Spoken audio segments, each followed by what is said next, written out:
मित्रों, सामान्य प्रबंधन क्लास में आज हम पढ़ने वाले हैं लेबर मतलब श्रमिक या जो भी कर्मचारी हैं, जो भी कार्य करते हैं, सब लेबर की श्रेणी में ही आते हैं। ऐसा नहीं केवल गिट्टी ढोने वाले ही लेबर होते हैं, जो भी कार्य करते हैं सारे लेबर हैं। भारत में करीब करीब 50 करोड़ लेबर है, जिसमें 10% संगठित और 90% असंगठित क्षेत्र में है। संगठित क्षेत्र क्या होता है? संगठित क्षेत्र वो होता है जो फर्म कंपनी रजिस्टर्ड होती है, सरकार के नियमों का पालन करती है, लेबर के अधिकारों को सुरक्षित करती है, उनको सैलरी, छुट्टी, टाइमली ऑफ देती है। वो सारे क्षेत्र क्या है? संगठित है। असंगठित क्या है? जो कार्य कभी हफ्ते 10 दिन के लिए इधर उधर करते हैं, कभी पानी वाले के यहाँ, दूध वाले के यहाँ, चक्की वाले के यहाँ, गाड़ी वाले के यहाँ, किराने वाले के यहाँ, वो सारा क्षेत्र असंगठित होता है, जिसमें दिहाड़ी मजदूर मैक्सिमम होते हैं। तो असंगठित और संगठित दो टाइप के क्षेत्र हैं। संगठित में बेनिफिट्स बहुत ज़्यादा होता है, असंगठित में कोई बेनिफिट एक्स्ट्रा नहीं मिलता है। मित्रों, लेबर जो कार्य करते हैं उन्हें क्या क्या मिलता है? देखिए, एक सैलरी मिलती है। सैलरी तो आप जानते हैं जो मंथ के एंड में मिलती है। उसके साथ साथ अलग टर्मिनोलॉजी है जो एग्जाम में आ सकती है, उनको मतलब समझ लीजिए। वो कौन कौन सी टर्मिनोलॉजी है?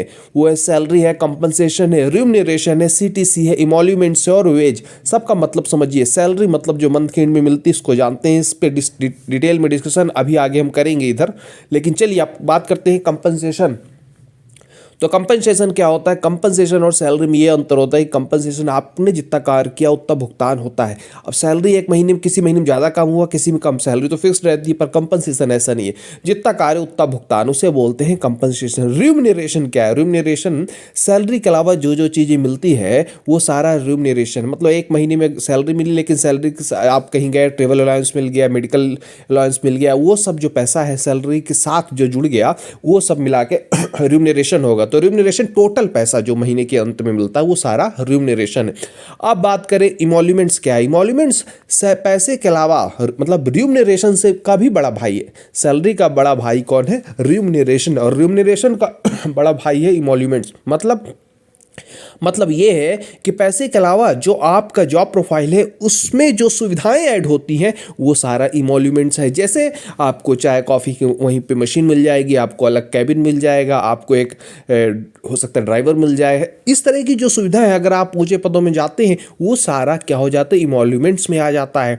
और मित्रों, सीटीसी क्या है? सीटीसी इन सब का बड़ा भाई है। इन सब का बड़ा भाई है सीटीसी, जिसे बोलते हैं cost to company. Cost to company क्या है कि भैया ये तो ठीक है, अब मान लीजिए आपको 10 लाख साल में मिलता है, तो लेकिन कंपनी का जो कॉस्ट है वो 10 लाख नहीं है आपके प्रति। कंपनी का कॉस्ट हो जाता है 30 लाख, उसे 20 लाख, उसे कहते हैं कॉस्ट टू कंपनी। ऐसा कैसे सर? ऐसा है, ऐसे है कि जो आपको पैसा मिलता है वो तो मिलता है, लेकिन आपके ऊपर बहुत खर्च होता है किसी कंपनी का या किसी गवर्नमेंट ऑर्गेनाइजेशन का। वो है आपकी ट्रेनिंग पे आपको जो जगह दी है उसका किराया, बहुत कुछ ऐसा खर्चा होता है जो हिडन चार्ज होता है। तो सीटीसी उसको बोलते हैं कॉस्ट टू कंपनी। मतलब कंपनी को कितना खर्चा लगा आपको एम्प्लॉय करने पे, आपको पूरा वो नहीं मिलेगा, वो खर्चे कुछ अलग जगह लगते हैं। अब देखिए वेज क्या होता है? वेज होता है जो डे एम्प्लॉयमेंट होता है, मतलब डेली, जिसे दिहाड़ी मजदूरी कहते हैं, उसमें जो डे का डे मिलता है उसे बोलते हैं वेज। या हफ्ते का हफ्ते मिल सकता है, ये कोई फिक्स्ड नहीं होता। मित्रों, आशा करता हूँ समझ में आ गया होगा। अगर समझ में आ गया होगा तो बताइएगा रिम्यूनरेशन और इमोल्यूमेंट्स में क्या अंतर है? कमेंट में कीजिएगा। इसका कमेंट पॉज करके कमेंट कीजिए, फिर आगे देखिए। मित्रों, अब देखिए, अब हम बात करेंगे बोनस की, रिवॉर्ड की, इंसेंटिव की, फ्रिंज बेनिफिट्स की, ग्रेच्युटी की, प्रोविडेंट फंड की, अलाउंस की और इंक्रीमेंट की। तो बोनस क्या होता है? बोनस त्यौहार में जो समय समय पे मिलता है उसको बोलते हैं बोनस। और एक कुछ समय बाद कार्य करने वाले एम्प्लॉय को भी बोनस मिलता है, मतलब 5 साल 6 साल, वो नियम के तहत मिलता है। ऐसा नहीं कि अड़भक्के मिल जाता है, उसका नियम है, फिक्स है, वो मिलता है। लेकिन रिवार्ड क्या है? रिवार्ड नियम के तहत नहीं, आपके कार्य के परफॉर्मेंस को देख के मिलता है। मतलब आपने बहुत अच्छा कार्य किया तो आपको रिवार्ड मिलेगा। इंसेंटिव क्या है? इंसेंटिव एक मोटिवेटिंग फैक्टर होता है किसी एम्प्लॉय के लिए। पहले से सूचित कर देता है एम्प्लॉयर, आपका बॉस, कि अगर ऐसा ऐसा करोगे तो ये बेनिफिट्स आपको मिलेंगे। लेकिन रिवॉर्ड कार्य करने के बाद मिलता है। तो जो इंसेंटिव पहले होता है उसी को बाद में रिवॉर्ड बोल देते हैं ज़्यादातर। लेकिन इंसेंटिव और रिवॉर्ड में थोड़ा सा डिफरेंस है। रिवॉर्ड में कुछ और चीज़ें भी हो सकती हैं, इंसेंटिव मेनली मॉनेटरी बेनिफिट्स होता है। आगे देखिए ग्रेच्युटी। जो एम्प्लॉय रिटायर हो रहे हैं तो रिटायरमेंट के बाद एक साथ जो उनको पैसा मिलता है कौन सा पैसा, प्रोविडेंट फंड वाला नहीं, एक साथ जो पैसा मिलता है एम्प्लॉयर की तरफ से उसके आगे के जीवन के लिए, उसके लिए कहते हैं ग्रेच्युटी। प्रोविडेंट फंड जो होता है वो तो ऐसा पैसा है जो आपकी सैलरी से हर महीने कटता है और उतना ही पैसा आपका एम्प्लॉयर मिलाता है, वो होता है प्रोविडेंट फंड। और ग्रेच्युटी क्या है, ग्रेच्युटी एम्प्लॉयर अपनी तरफ से देता है पूरा का पूरा पैसा। फ्रिंज बेनिफिट्स क्या है, फ्रिंज बेनिफिट्स वो होता है कोई भी एम्प्लॉयर, एक खासकर प्राइवेट कंपनियों में छोटे छोटे जो बेनिफिट्स होते हैं ना, स्टेशनरी का हो गया, आपका फर्नीचर का हो गया पैसा देना, या छोटा छोटा टी चाय कॉफ़ी का है ना, ब्रेकफास्ट का, ये सब भी पैसे जो देता है कोई अच्छी अच्छी कंपनी, उस सबको बोलते हैं फ्रिंज बेनिफिट्स, छोटे छोटे बेनिफिट्स जो होते हैं। अलाउंस क्या है, अलाउंस जो एक्स्ट्रा चीज़ें मिलती है आपको, एक्स्ट्रा वर्क करते हो तो उसको अलाउंस मिलता है, मेडिकल अलाउंस मिलता है, कहीं जाते हो तो ट्रेवल अलाउंस मिलता है, लीव अलाउंस, ये सब कुछ अलाउंस होता है। इंक्रीमेंट क्या है, इंक्रीमेंट जो सैलरी इंक्रीज होती है टाइमली आपकी। मित्रों अगर समझ में आया होगा तो ये बताइएगा मुझे ग्रेच्युटी क्या होता है कमेंट सेक्शन पे। चलिए आगे, अब बात करेंगे नेट सैलरी की। नेट सैलरी जो आप घर में ले जाते हो महीने के अंत में, इन हैंड सैलरी, वो क्या होता है, वो अलग ही गणित है, उसको समझ लीजिए। उसमें क्या क्या जुड़ता है, कोई फॉर्म डालते होंगे तो आप देखते होंगे, बोलता है बेसिक कितना है, तो बेसिक के साथ साथ महंगाई भत्ता जिसे डियरनेस अलाउंस बोलते हैं वो जुड़ता है, एचआरए जुड़ता है, जो घर का किराया मिलता है एक्स्ट्रा वो जुड़ता है, HRA, home rent allowance, CA convince allowance जो आने जाने का किराया है, खर्चा है ट्रांसपोर्ट का, वो मिलता है, एलटीए लीव ट्रेवल अलाउंस, अगर आप छुट्टी पे जाते हो, आपके पास छुट्टी है, उसका भी अलाउंस मिलता है, और एमए मेडिकल अलाउंस है, बीपीए क्या है, बुक एंड पीरियोडिकल, कई अच्छी कंपनियों में आप किताब भी खरीदते हो अपने ट्रेनिंग के लिए, पढ़ाई के लिए, उसका भी अलाउंस मिलता है। तो मित्रों ये सारे अलाउंस मिलते हैं आपके सैलरी में जुड़ते हैं, लेकिन माइनस भी होता है आपकी सैलरी में, पीएफ कटता है आपका, पीटी कटता है जिसे बोलते हैं प्रोफेशनल टैक्स। ये किसका कटता है, जो प्रोफेशनल है, जो इंजीनियर हैं, डॉक्टर हैं, चार्टर्ड अकाउंटेंट, ऐसे लोग जो प्रोफेशनल रूप में, स्किल्ड रूप में काम करते हैं, उनका पीटी कटता है। ईएसआई ये स्टेट गवर्नमेंट का एक बीमा होता है, तो एम्प्लॉय ऑफ स्टेट इंश्योरेंस कह सकते हैं, ईएसआई ये कटता है, कुछ स्टेट गवर्नमेंट इसे काटती है। और TDS tax deduction at source, जब आपको सैलरी मिलती है तो जो भी टैक्स है, इनकम टैक्स, वो भी कट जाता है। तो ये सारी चीज़ें कटती है, ये पीएफ, पीटी, ईएसआई और टीडीएस। आप बताइएगा ईएसआई का फुल फॉर्म क्या है, कमेंट कीजिएगा ईएसआई का फुल फॉर्म। आगे चलिए, आगे हम पढ़ेंगे लेबर लॉस।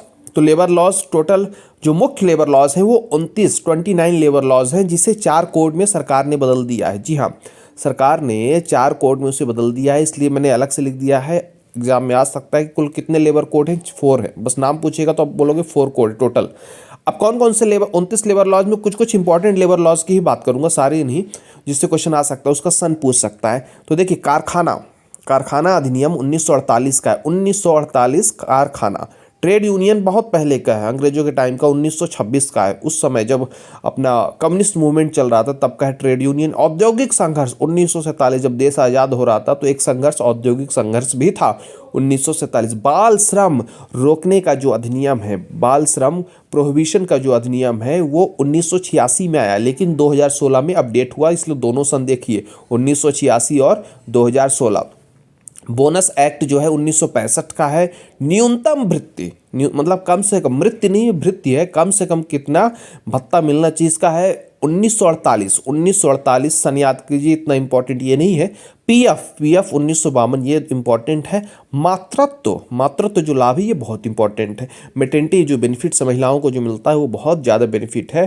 तो ये 1961 से 2017 जो लिखा है, इसका मतलब हुआ कि 1961 में आया और 2017 में अपडेट हुआ, इसलिए दोनों सन मैंने लिख दिए हैं, अच्छे से याद कर लीजिए। सबसे इंपॉर्टेंट लेबर लॉ कौन से, एक तो ट्रेड यूनियन 1926, दूसरा बाल श्रम रोकने का जो अधिनियम है, और तीसरा मातृत्व, इनको अच्छे से याद कर लेना है।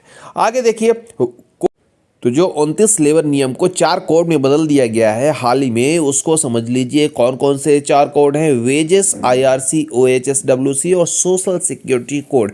मतलब क्या हुआ, इसका मतलब है वेजेस मतलब सैलरी से मतलब है, कम से कम कितना भुगतान हो, पेमेंट से मतलब है। आईआरसी इंडस्ट्रियल रिलेशन कोड, मतलब जो ट्रेड ट्रेड यूनियन कर्मचारियों का जो संघ है और बॉस या एम्प्लॉयर या कंपनी के मालिक के बीच कभी डिस्प्यूट हो तो वो कैसे सॉल्व होगा उसकी बात करता है IRC।